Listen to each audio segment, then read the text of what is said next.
Ya Allah, Engkau perintahkan aku berikhtiar mencari kerja, aku lakukan. Engkau perintahkan mengeluarkan keringatku dengan cara yang halal, aku kerjakan ya Allah.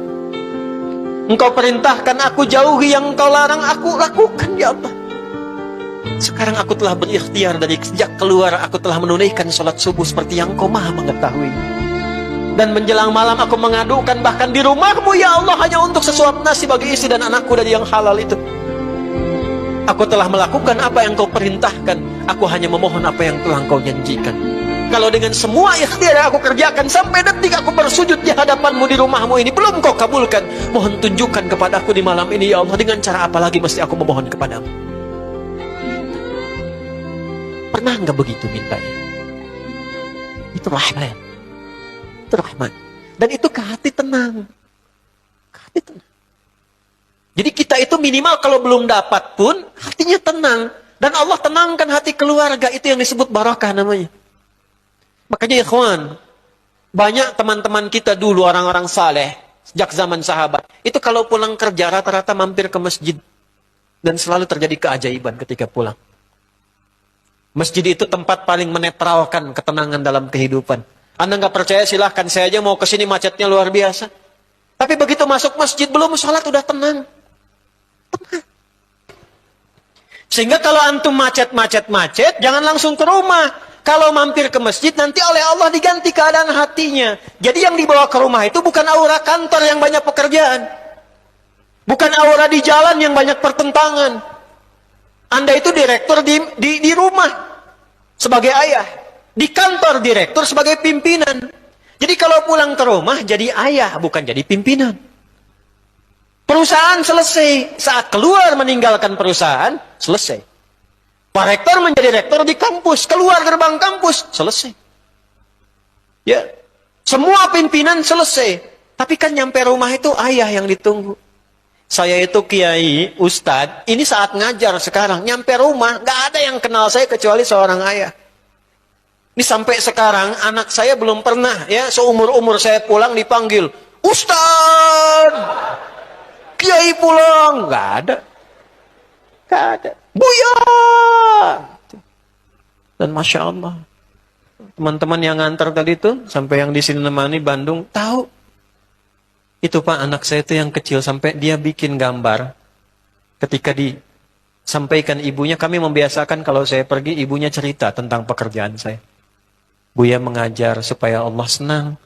Kalau Allah senang, nanti kakak, adik, semua, itu disukai Allah, nanti apa yang diminta Allah berikan. Kasihnya lewat bunda.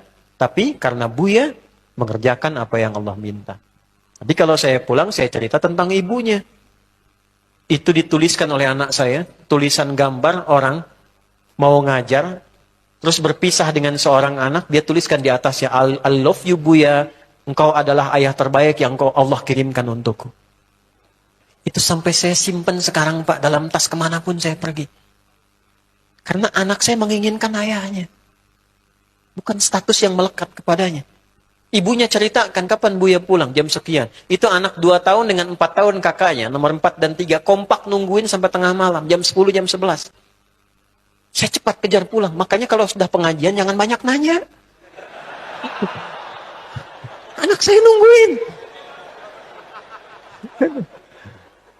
Itu ditunggu. Kadang kirim voice note, kirim video, Buya udah sampai mana? Begitu nyampe rumah, Buya! Main kuda yuk, jadi kuda kita. Jadi kuda. Antum pulang tidur, saya masih jadi kuda. Jangan banyak nanya. Ingin ayahnya. Lalu siapa antum? Ya silahkan antum hebat di kantor jadi direktur, manajer. Silahkan. Nyampe rumah ayah. Istri butuh suaminya. Anak butuh ayahnya. Nah yang memberikan ketenangan itu masjid. Datang. Sehingga saat pulang rasanya enak. Minta sama Allah dengan bahasa Rahman. Kalau tahu ayyamma tad'u falahul asmaul husna. Kalau tahu Allah sudah membentangkan sekian nama sesuai kebutuhan kita. Asmaul husna itu bukan sekedar nama-nama indah, kurang lengkap. Nama-nama terindah yang Allah berikan berisi jawaban dari semua masalah kita. Silahkan urut. Yang masalahnya di rizki, ya Razak. Anak kampus yang masalahnya di ilmu, ya Alim. Berapa kali Anda minta sebelum Anda belajar, ya Alim. Allahumma alimni ya Alim. Rabbi zidni ilman ya Alim. Pernah minta enggak? Banyak masalah, ya sabar. Pengen solusi, ya Fattah. Nabi Zakaria dibatasi oleh manusia, enggak mungkin, ini terbatas. Istrimu ini begini, begini, begini. Engkau sudah sepuh, fisiknya sudah letih, rambut memutih, enggak mungkin, mustahil. Maka dicari, disebut nama Allah yang memberi tanpa batasan. Wahab. Dimintakan habli. Makanya di Quran surah Ali Imran ayat 38 kalimatnya pakai hab. Hunalika da'a Zakaria rabbah qala rabbi habli. Runut di Quran, semua kalimat al-asma'ul husna Anda akan temukan sesuai dengan masalahnya.